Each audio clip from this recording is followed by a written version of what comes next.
Later on, I became interested in genocide because it happened so many times. It happened to the Armenians, and after the Armenians got a very rough deal at the Versailles Conference because the criminals who were guilty of genocide were not punished. You know that they have organized a terroristic organization, which took justice in their own hands.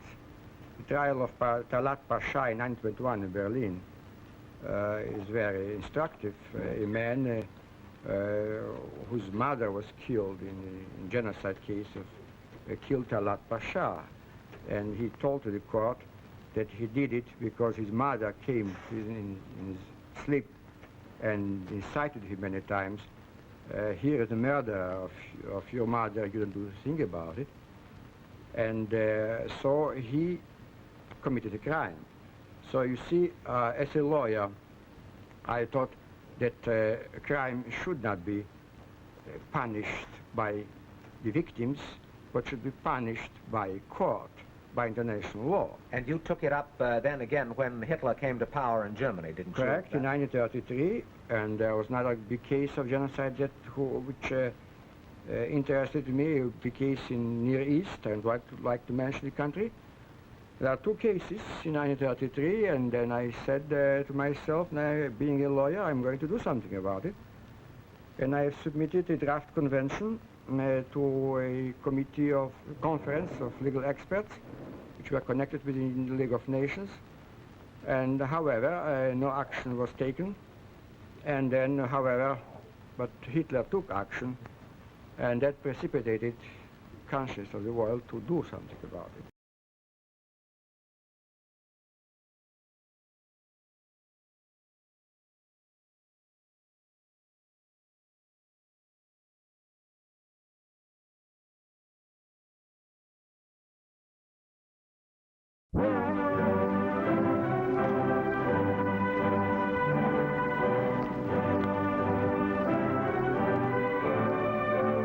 CBS Television, in cooperation with the United Nations, presents the United Nations Casebook. Tonight, Chapter 21, Genocide.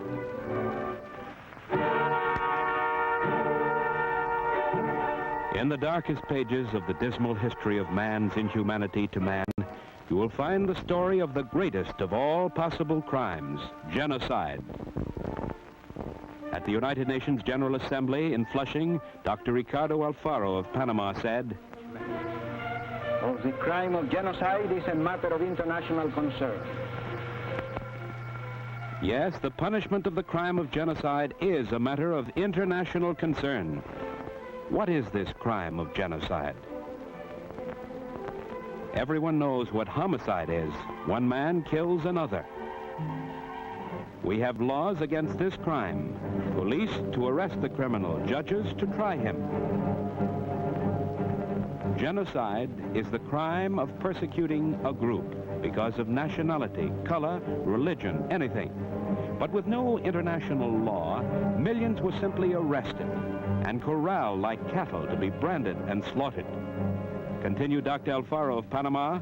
Many instances of such crimes of genocide have occurred when racial, religious, political, and other groups have been destroyed entirely or in part. Principals and accomplices, whether private individuals, public officials, or statements, are punishable. How? Genocide is a new word combining the Greek word genos meaning race or group, with the root of the Latin sidere meaning to kill. The word genocide first came into use in 1946 at the Nuremberg trials, but the crime that genocide describes is as old as man and his recorded history. Many men, many races, many cultures have fallen victim to genocide. Let's pass a few examples in review. Herod, fearful for his throne, ordered the massacre of the innocents. His attempt to kill all the male children of the house of David was a clear case of genocide. At the height of the Roman Empire, Nero tortured and threw the early Christians to the lions with the intention of destroying this religious group. The Spanish conquistadors in the 16th century used bloodhounds against the Carib Indians. This, too, was the destruction of a racial group. Holland's trees bore strange fruit in the 16th century when the Duke of Alva's court of blood doomed 18,000 Protestants. On the night of St. Bartholomew, the 23rd of August, 1572, a wholesale massacre of many thousands of Huguenots took place in France. The night before, the Huguenot leaders had been guests of King Charles IX at the royal wedding. His hospitality included taking pot shots at his guests. The next day, his mother, Catherine de' Medici, contemplated with satisfaction the Huguenot bodies which littered the palace doorstep. When crime is not punished by law, it is answered by vengeance. In many parts of Europe, Catholics were persecuted and decades of religious warfare followed. In America, the Quakers were beaten in the streets of Boston. In attempting to smother this sect, the early colonials were guilty of genocide. In 1822, 100,000 men, women, and children were killed on the island of Chios. Their only crime was that they were Greeks. Modern man, too. Man in the last 100 years has been guilty of this crime of group murder. Choosing so-called modern reasons and using modern methods, men of our own time have persecuted and destroyed other men, singling them out because of the group to which they belong. We all remember some of these instances. Do you also think of them as cases of genocide? Yes, these folks are not playing games. They're running for their lives. Men on horseback, it doesn't matter much who they are. Let's say they're modern cavalry out on orders of their commanders. They're huntsmen on the chase, only the prey doesn't happen to be a fox. The prey is people.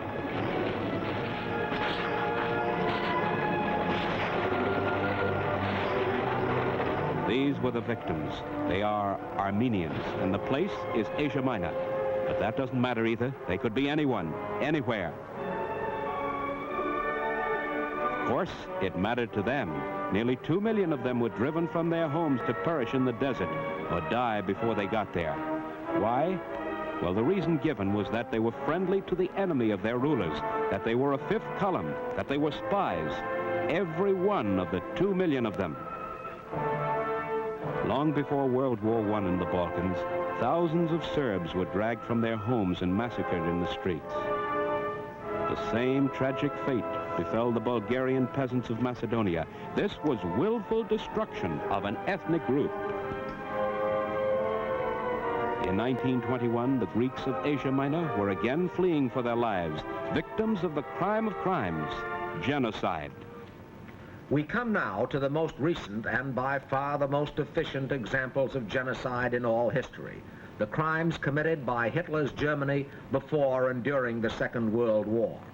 The Third Reich arrogantly classified all Germans as members of the master race, so-called, branding all other peoples as inferior. The Nazis applied the tools of modern science to systematic and skillful mass murder, wiping out millions because they worshiped the wrong god, spoke the wrong language, or honored the wrong flag. Think back a few years.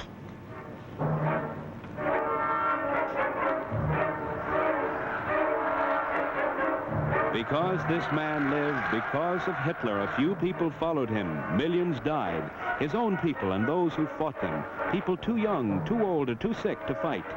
People outside the fight, but inside groups which Hitler and Hitlerism declared unnecessary or undesirable.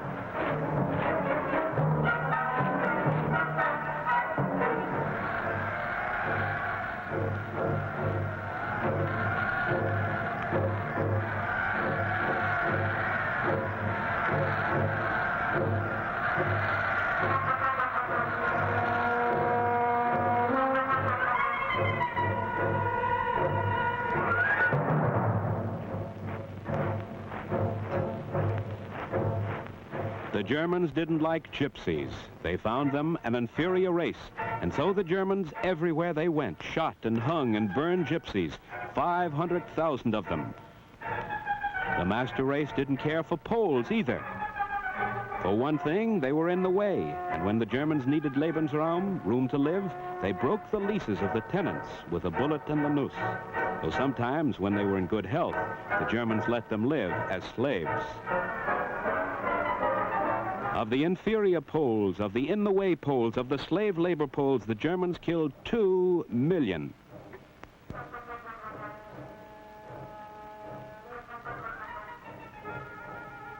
And then there were the Russians. The Russians didn't stand in very well with the Third Reich either. They fought back too hard, and they didn't fight like gentlemen. The women and the old men and even the kids, like these, had a most annoying way of getting into the argument. Of the civilian Russians and the women Russians and the old men and boy Russians, the Germans killed 5 million.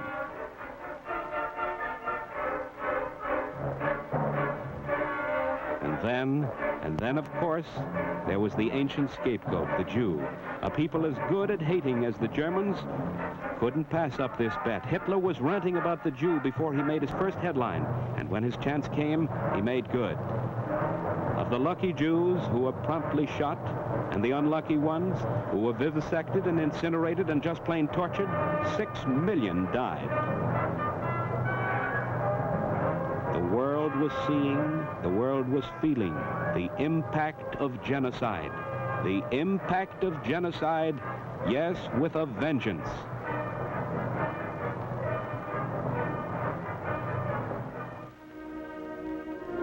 And now, this is a concentration camp, a nice name for a bad place.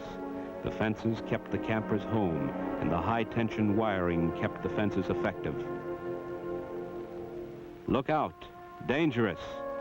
After a while, a short while usually, because of the accommodations and the service and the cuisine, the fences were academic. There was nowhere to go, no desire left to go, no strength with which to go. There was just one sad fact, and you could camp around and concentrate on it. You were still alive.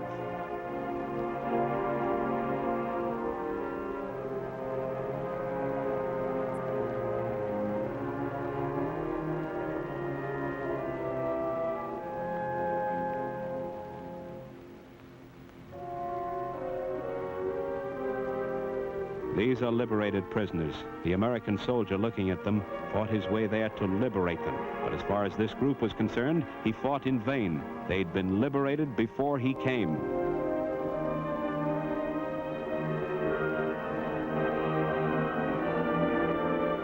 Nuremberg, Germany, 1945. Before a tribunal representing the United Kingdom, France, the Soviet Union, and the United States, Associate Justice Robert H. Jackson, chief American prosecutor, put in his case against the leaders of the German conspiracy to destroy civilization.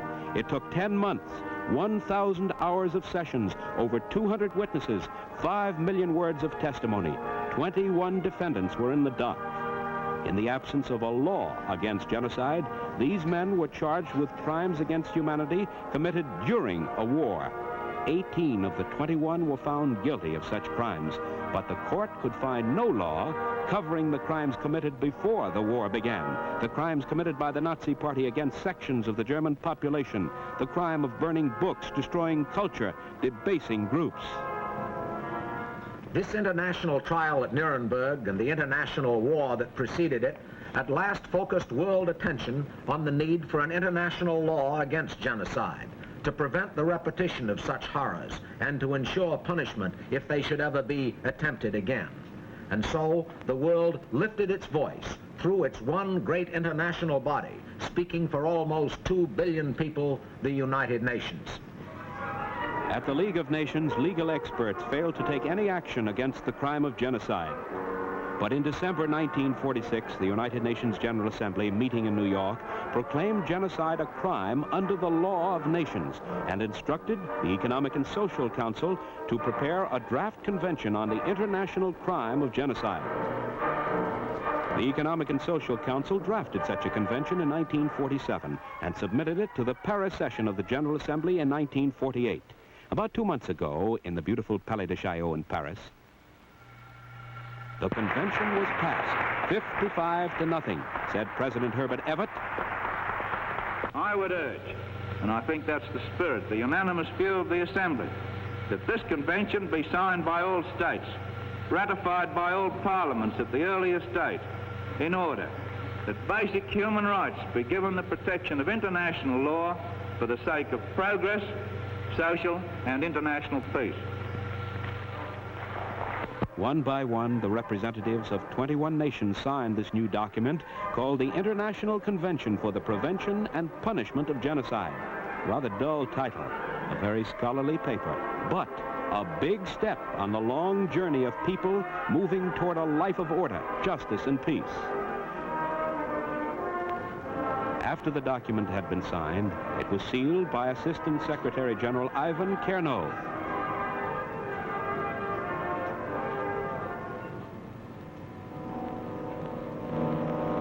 And the document was delivered. Good news went out to the world. We now come to the discussion part of our program and our three guests, whom I'm going to introduce to you right away. The first, you just saw a minute ago in his official capacity as Undersecretary and Assistant Secretary of the United Nations in charge of legal affairs. Dr. Ivan Kernov put his seal on this document, on this declaration about genocide. Dr. Kernov, could you tell us briefly where this document is now and what happens next? The document is now here in Lake Success with the Secretary General of the United Nations and is open to the signature of all the members of the United Nations. We hope that many signatures will come and that not only signatures but ratifications will be done. Because, as you know, the convention will come into force as soon as 20 ratifications are in. I see. And now, speaking of ratifications, that brings us to our next guest, Representative Emanuel Seller of Brooklyn, who's been a member of Congress since 1923, a Democrat. He's now head of the House Judiciary Committee. You're going to be very directly interested in this convention, Mr. Seller. What do you think the chances and prospects are of its ratification by our Congress? Well, I do indeed hope that the United States will be among the first nations to ratify the Genocide Convention, because the United States, because of its tradition and its history, should be among the first to ratify.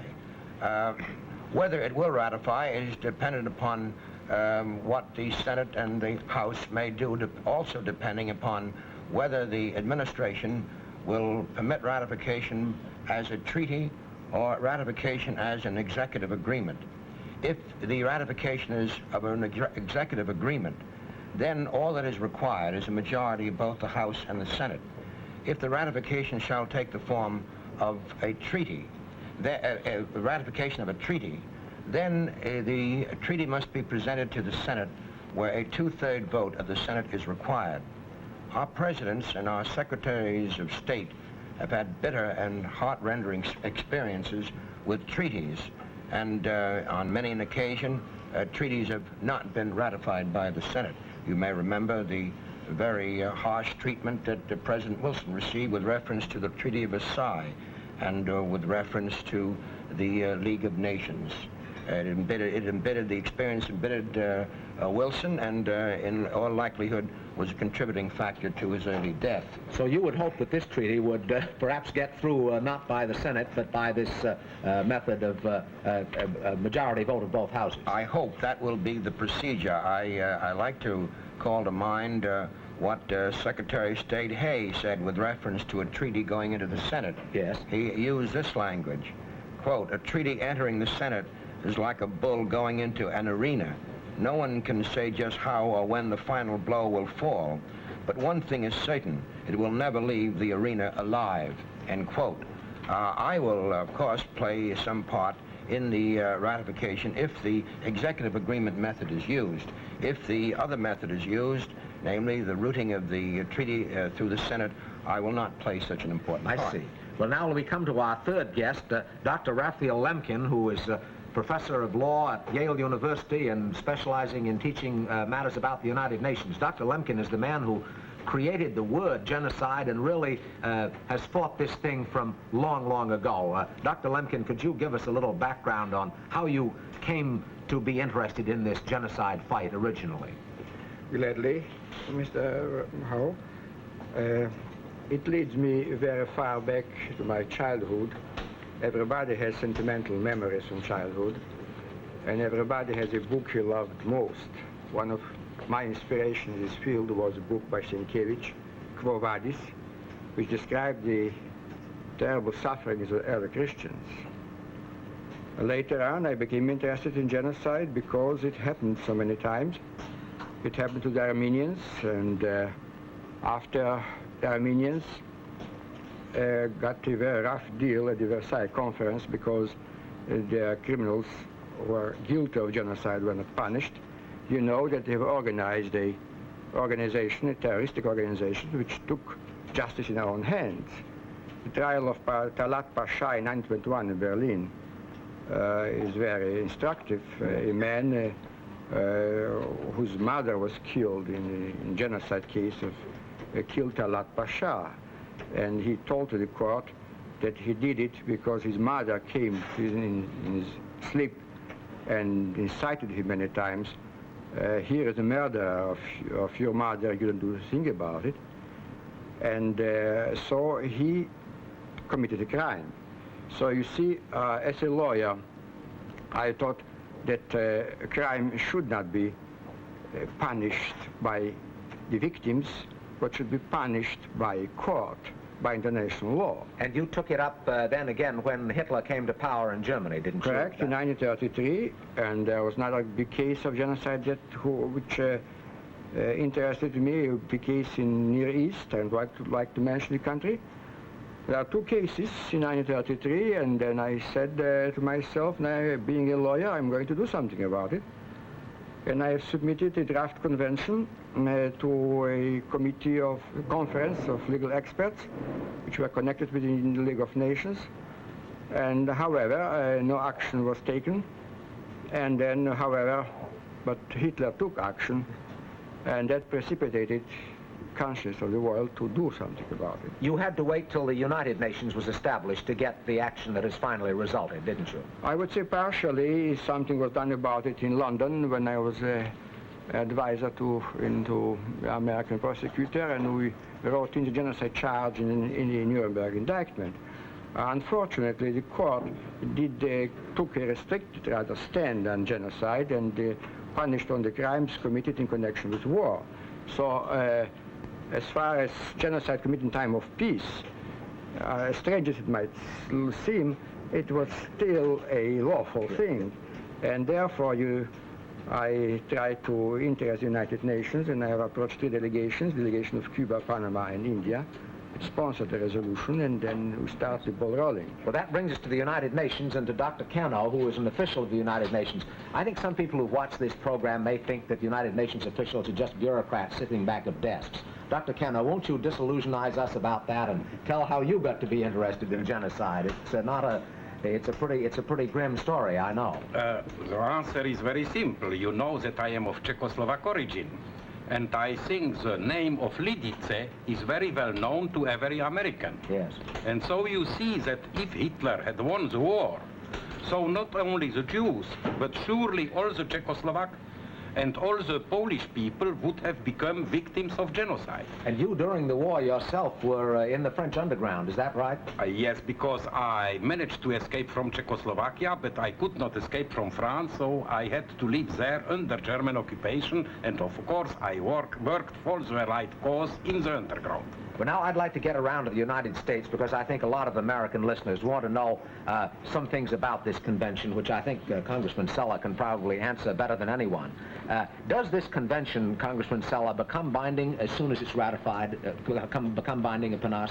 Well, there's a provision in the convention that asks the contracting parties to implement said convention, to provide effective penalties for persons guilty of genocide or any other acts enumerated in the convention.